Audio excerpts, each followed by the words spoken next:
Halo, assalamualaikum teman-teman. Apa kabar? Semoga sehat selalu. Balik lagi di channel Wonder Cruiser dan saya masih di Malaysia teman-teman ya. Ini saya lagi break istirahat dari KL menuju ke Malaka teman-teman ya. Ini lagi di highway. Nah, di depan kita sekarang udah ada sebuah mobil kembaran dari Toyota Race dan Daihatsu Rocky. Ini namanya kalau di Malaysia adalah Peero 2 Ativa teman-teman ya. Yuk teman-teman, kita coba bahas Peero 2 Ativa ini. Kira-kira apa aja sih bedanya sama Rocky dan Race yang ada di Indonesia. But I've known you too long, it hurts to watch your blue eyes fade to gray as you fade away, as you fade away.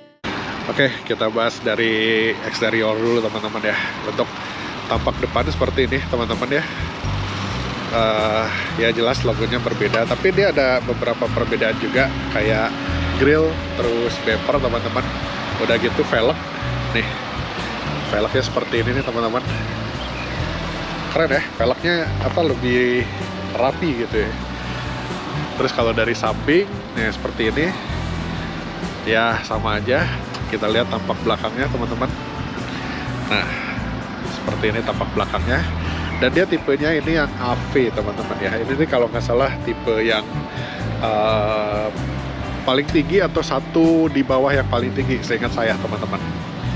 Nih kalau dari luar sih hampir nggak ada bedanya kecuali emblem-emblem sama aksen-aksen atau ornamen di bumper teman-teman. Nah kurang lebih seperti ini.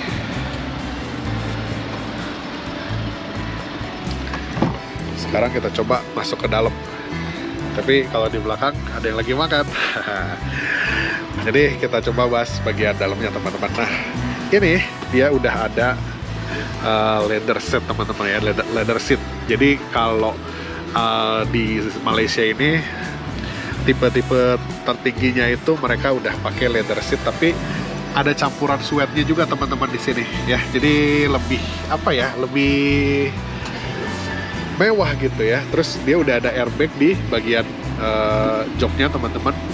Jadi airbag samping udah ada, terus airbag pilar juga ini udah ada teman-teman gitu. Jadi buat airbag bisa dibilang cukup banyak ya, 1, 2, 3, 4, 5, 6 titik. Nah di belakang nih nggak tahu nih ada apa enggak ya gitu. Jadi untuk yang tipe tertingginya dia udah pakai jok seperti ini. Keren sih. Spion dari track teman-teman. Nah, kita lihat di sini teman-teman, untuk headlamp dia udah auto. Ada cup holder di sini, ini sama sih kayak versi lokal ya. Tapi headlamp auto nih ada nggak sih versi lokal? Kayaknya nggak ada deh. Yang di sini udah auto sama kayak Peero 2 Axia kemarin. Dan di sini juga tombol-tombol lumayan komplit teman-teman ya. Gitu nih untuk fitur TSS lah kalau di Toyota nih teman-teman ya, di sistem-sistem di TSS-nya semua ada di sini teman-teman. Ini apa ya, adjuster kayaknya ya, tapi otomatis sepertinya mungkin ya. Nanti keterangannya saya kasih di bawah. Ini buat traction control, ini buat anti collision sistemnya, sensor parkir sama engine start stop ya teman-teman. Kita lihat bagian tengah buat AC. AC-nya juga beda sama AC Race termahal teman-teman ya. Di sini arah semburannya komplit banget, buka arah manapun ada ya. Tuh banyak banget. Jadi kalau buat fitur sebenarnya kalau untuk TSS-nya sepertinya hampir sama teman-teman ya. Untuk sistem-sistem yang Toyota Safety Sense-nya sepertinya hampir mirip sama Race yang versi lokal. Cuma memang ada beberapa perbedaan ya yang kelihatan, yaitu seperti jok ya. Joknya nih sebenarnya asik banget teman-teman ya. Dia kombinasi sama si Alcantara-nya ini enak banget ya. Kurang lebih seperti ini teman-teman. Kalau buat selebihnya hampir sama Race di Indonesia, kalian bisa lihat reviewnya di channel lain mungkin ya. Nah ini kan saya udah bawa mobil dari KL sampai udah dekat ke Malaka ini ya. Jaraknya kurang lebih udah 120 km saya bawa. Ada perbedaan yang cukup signifikan dengan Rocky dan Race yang ada di Indonesia. Apa perbedaannya? Sekarang kita coba nyetir mobil ini yuk. kayak apa rasanya mobil ini. Kenapa saya bilang bisa beda banget rasanya sama yang ada di negara kita. Oke, teman-teman, sekarang kita udah ada di balik kemudinya si Vero 2 Alpine ya teman-teman, atau kembaran dari Toyota Race dan Daihatsu Rocky. Nah teman-teman, tadi kan saya sempat ngomong sama kalian ya, ada perbedaan ketika mengendarai mobil ini, ada beda rasa dengan mobil yang ada di Indonesia teman-teman ya, dengan Race, dengan Rocky yang ada di Indonesia. Nah, emang apa bedanya Kang? Gini teman-teman, ini mobil somehow ya kerasa lebih kedap, suara suara dari luar, terus kayak road noise-nya sedikit lebih kedap. Kalau road noise kayaknya faktor ban kayaknya teman-teman ya, ini dia bannya tuh pakai Turanza teman-teman. Tapi kayaknya kemungkinan kalau soal soal kedap-kedapan itu dari faktor bannya, atau ya mungkin bisa juga memang peredamnya lebih bagus ya. Cuman yang kerasa banget itu adalah setir lebih berat, itu satu, setir lebih berat, kerasa lebih berat. Terus bantingan sedikit lebih keras teman-teman. Apalagi ya, tenaga. Jadi intinya teman-teman, ini hampir mirip kayak Vero 2 Axia yang kemarin saya review ya. Vero 2 Axia itu kalau dibandingin sama Agya sama Ayla itu kan rasanya jauh banget ya teman-teman. Nah, kalau ini rasanya juga beda, tapi nggak sejomplang kayak Agya sama Ayla ya, gitu loh. Kalau Agya Ayla dibandingin sama Axia jauh jomplangnya, tapi kalau Ativa ini dibandingin sama Rocky sama Race itu kerasa bedanya, tapi nggak jomplang banget gitu teman-teman, gitu ya. Karena memang Race sama Rocky yang ada di Indonesia juga sebenarnya mobilnya udah cukup enak teman-teman ya. Nah tapi kalau yang ini kalau menurut saya teman-teman ya, minusnya itu adalah di bantingannya kerasa lebih keras ya, mungkin karena memang dikompensasi untuk aspal Malaysia yang notabene lebih halus teman-teman ya, lebih minim jalan jeleknya tuh intinya lebih sedikit lah dibanding sama Indonesia. Makanya dia nggak butuh bantingan yang terlalu empuk, malah mereka cenderung keras supaya mereka bisa tetap stabil di highway di kecepatan tinggi ya ketika mereka lagi manuver. Nah walhasil teman-teman, ini mobil walaupun lumayan tinggi, nggak ada limbung-limbungnya teman-teman gitu. Kenapa? Karena suspensinya di set lebih stiff daripada yang ada di Indonesia gitu. Udah gitu tenaga ya, nah ini tenaga balik lagi teman-teman, ini kayaknya memang benar-benar faktor BBM itu super ngaruh teman-teman ya. Di sini udah BBM-nya minimum oktan 95, timer minimum oktan 95, udah gitu dia kualitasnya juga bagus ya. Kalau kita tarik nih, coba kita kick down sekali teman-teman ya.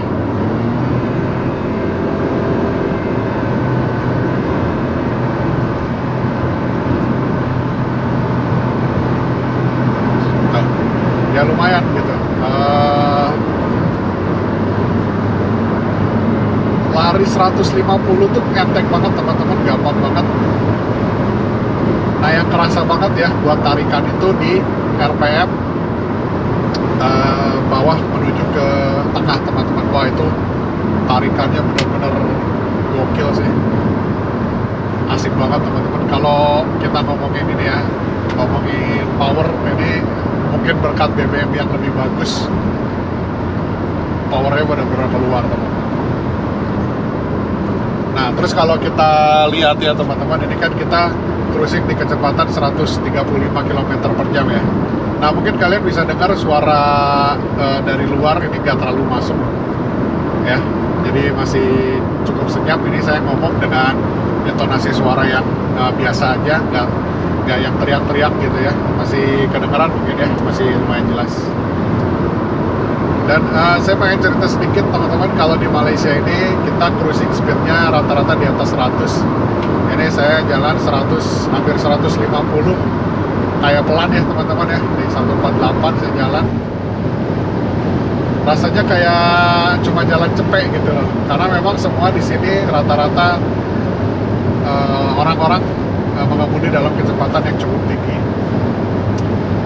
gitu guys. So gimana rasanya nyetir Vero 2 Ativa ini? Overall kalau Ativa ini teman-teman ada hal yang menurut saya agak kurang enak gitu bandingannya sedikit lebih keras daripada Rocky dan Race ya teman-teman. Kalau Rocky sama Race itu keras empuknya. Beda kayak kemarin kalau di Vero 2 Axia itu benar-benar 100% perfect teman-teman ya, benar-benar dibandingin sama Agya sama Ayla tuh nggak ada cacatnya sama sekali, benar-benar terbaik, the best teman-teman. Tapi kalau ini Ativa ini kalau kita bandingin sama Rocky sama Race yang ada di Indo, saya lebih suka bandingannya Race sama Rocky yang ada di Indo teman-teman. Ya lebih nyenengin aja gitu, empuknya tuh lebih enak aja. Kalau ini tuh lebih kerasnya gitu ya, bandingannya tuh lebih stiff gitu. Sama setirnya kerasa lebih berat, walaupun kalau di tol gini ini ya teman-teman kepake banget setir berat tuh, bikin kita lebih pede di jalan, mobilnya nggak melayang. Cuma ya gitu. Nah, by the way teman-teman, saya pernah ngobrol sama teman saya punya Rocky sama Race teman-teman ya. Mereka selalu bilang mobil itu tenaganya enak, tapi di atas 140 mobilnya goyang. Ini di kecepatan 150 mobilnya masih nggak goyang teman-teman. Kita coba sedikit ya, kita tarik sampai 150. Kalian perhatiin mobilnya benar-benar nggak ada goncangan, nggak ada goyang sama sekali ya, masih stabil banget. Kita coba pindah jalur agak cepat ya. Nah, mobilnya nempel teman-teman, itu efek dari suspensi yang disetting lebih keras, disetting lebih kaku. Itu ketika kita pindah jalur tadi agak sedikit cepat pindah jalurnya teman-teman ya, itu mobilnya nggak ada limbung sama sekali. Ini kayak bener-bener kayak naik mobil pendek aja. Gokil sih, settingannya emang bener-bener disetting untuk dipakai di kecepatan tinggi di highway seperti ini. Kalau di Indonesia kan memang jalannya kan pendek-pendek mungkin ya, jadi orang kebanyakan pakainya untuk di dalam kota. Terus jalanan juga kondisi jalan lebih bagus kalau di Malaysia ini teman-teman gitu. Jadi kurang lebih gitu teman-teman ya, masalah headlight lebih oke, masalah tenaga lebih oke, itu efek bensin kayaknya, fitur lebih oke. Tapi kalau bandingan kenyamanan kayaknya saya lebih pilih Race yang ada di Indonesia. Oke, segitu dulu aja videonya, semoga kalian terhibur teman-teman, semoga bisa memberikan insight juga, ngasih gambaran kayak apa sih mobil ini ya, kembarannya itu yang di Malaysia seperti apa rasanya ya, kurang lebih seperti ini. Apakah lebih enak? Yes, bagian tertentu lebih enak, tapi ada juga bagian yang tetap lebih enak versi lokal ya, terutama bandingan. Gitu aja teman-teman, sampai ketemu di video berikutnya. Kalau kalian suka dengan review mobil di Malaysia ini, jangan lupa tekan tombol like-nya, jangan lupa juga di subscribe kalau belum ya. Sampai ketemu di video berikutnya. Wassalamualaikum warahmatullahi wabarakatuh.